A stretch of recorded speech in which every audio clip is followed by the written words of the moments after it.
dalam rangka menciptakan keamanan, keselamatan, ketertiban, dan kelancaran berlalu lintas. Jajaran Satlantas Polres Aceh Tengah melaksanakan penertiban terhadap pengendara sepeda motor yang masih menggunakan knalpot racing atau knalpot yang tidak sesuai spesifikasi teknis.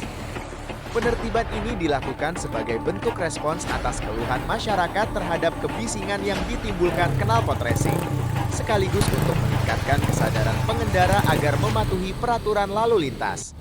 Kegiatan serupa juga telah menjadi bagian dari upaya kepolisian dalam menjaga ketertiban dan kenyamanan masyarakat.